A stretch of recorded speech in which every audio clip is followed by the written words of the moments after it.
Un día más, con la gracia del Señor, proseguimos el comentario del Catecismo de nuestra Madre, la Iglesia. Continuamos, queremos concluir con el punto 544. Estamos hablando del anuncio del reino de Dios. Y después de haber dicho que el reino de Dios pertenece a los pobres, pertenece a los pequeños, de ellos es el reino de los cielos, bienaventurados los pobres de espíritu, te doy gracias, Padre, porque esto se lo has revelado a los pequeños y a los sencillos, y no a los que se las dan de sabios y prudentes. Después, el catecismo, este punto del catecismo, nos dice, bueno, ¿cómo entender qué es ser pobre de espíritu? Bueno, vamos a ver a Jesucristo mismo. En Él tenemos encarnado qué es ser pobre de espíritu. Conociendo a Jesucristo, uno entiende qué es ser pobre de espíritu. Dice Jesús, desde el pesebre hasta la cruz, comparte la vida de los pobres, conoce el hambre, la sed y la privación. Aún más, se identifica con los pobres de todas clases y hace del amor activo hacia ellos la condición para entrar en su reino.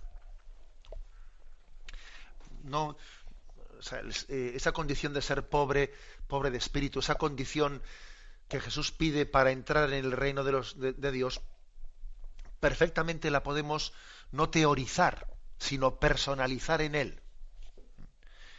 Se ha dicho que las bienaventuranzas son el autorretrato de Jesucristo. Jesucristo no predica un ideal moral desencarnado de su propia persona. Sin pretenderlo, Jesucristo nos ha hecho un autorretrato en las bienaventuranzas. Si Jesús nos dijo, bienaventurados los pobres de espíritu, Él es el pobre de espíritu. Si nos dijo, bienaventurados los mansos, Jesús es el manso. Jesús es el que llora. Jesús es el que tiene hambre y sed de la justicia. Él es el misericordioso. Él es el limpio de corazón. Él es el que trabaja por la paz. Él es el perseguido por causa de la justicia. Él es el que es insultado, perseguido y calumniado por la causa del reino de Dios. Luego no teoricemos, porque no es bueno limitarse a teorizar sobre en qué consiste esta condición de entrar en el reino de Dios, la condición de pobre de espíritu. Bueno, está bien que nos hagamos esta pregunta, pero sobre todo la auténtica respuesta es Jesucristo. Mira a Jesucristo y mira en Él el modelo al que Dios te llama. Él es nuestra referencia, Él es nuestro modelo, a Él le seguimos. Y bueno, el catecismo nos recuerda que Jesús compartió la vida de los pobres.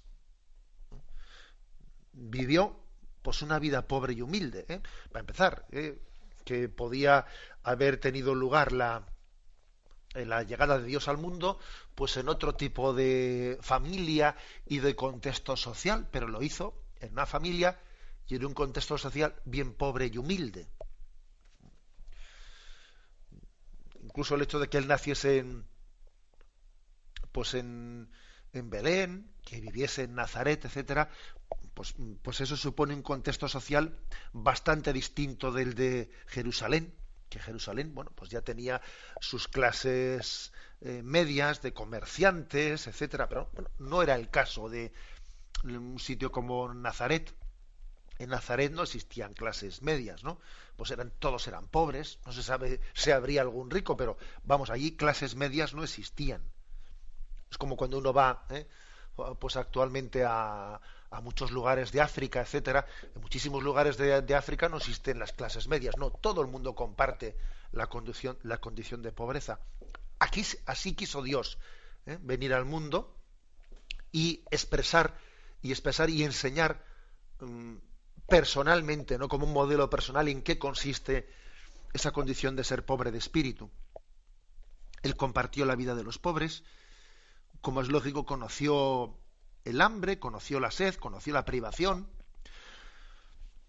El catecismo aquí nos refiere a algunos textos que son, bueno, curiosos que los cite. Por ejemplo, sabemos por el Evangelio si Jesucristo pasó hambre, tal y como nosotros hoy en día vemos que se pasa hambre en muchos lugares del mundo. Hombre, la verdad es que no, pero sí por ejemplo, el pasaje de Mateo, perdón, que me he perdido, ¿dónde estoy? Sí,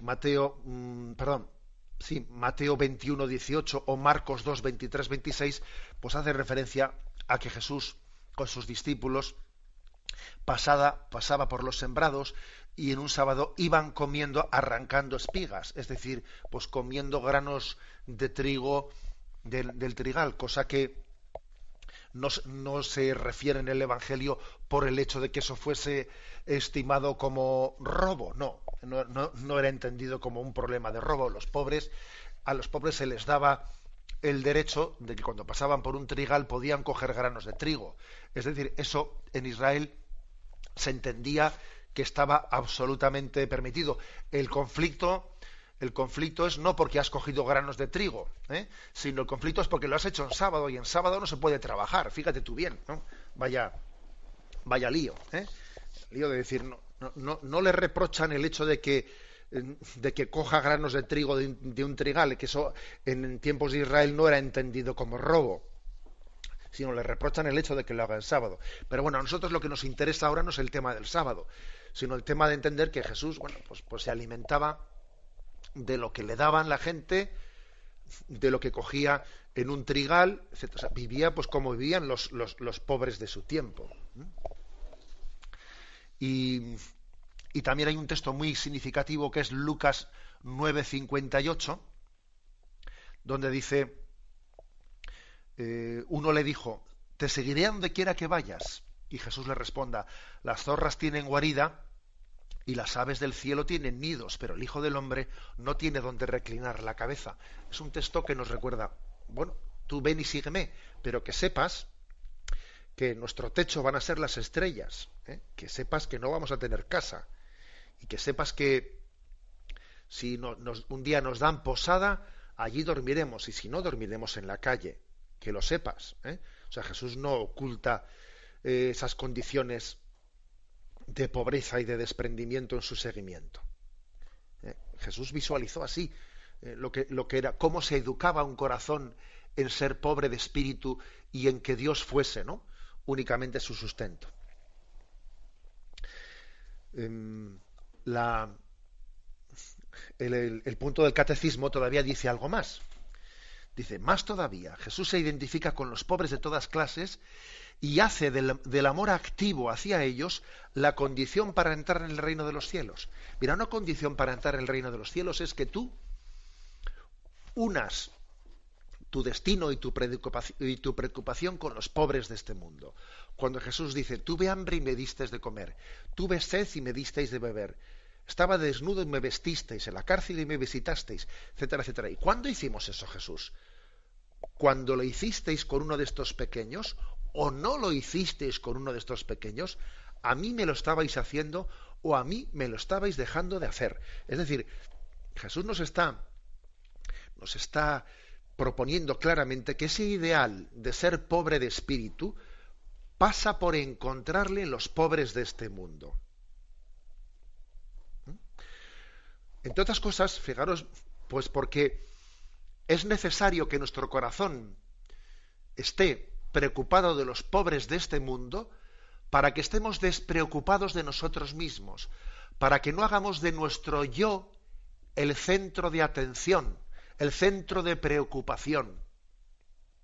Ayer le escribía una carta a un joven que está en la cárcel y me escribía, ¿no?, hablándome de sus problemas, que estaba en la cárcel y bueno, pues no tenía pues para tabaco, para tomar cafés y tal, y esto y lo otro, y más allá, ¿no? Y yo le dije en la carta, mira, para no amargarte, ¿no?, esos años en la cárcel que tienes por delante, y para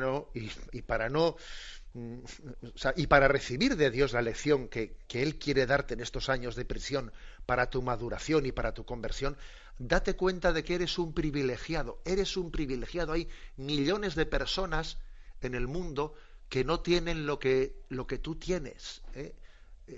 Tu alimento seguro, tu cama, tu seguridad médica, el estar protegido, Tú entenderás tu vida como una desgracia porque estás bajo los barrotes, pero tú te has puesto a pensar en los millones de personas que no tienen lo que tú tienes. Es decir, los pobres, la llamada de los pobres en este mundo es una gracia de Dios para descentrarnos de nosotros mismos, para no hacer del egocentrismo el eje de nuestra vida, para no estar siempre centrados en nuestro yo, sino salir al encuentro de Dios que nos busca en la llamada de los pobres.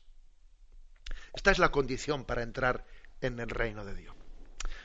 La bendición de Dios Todopoderoso, Padre, Hijo y Espíritu Santo, descienda sobre vosotros. Alabado sea Jesucristo.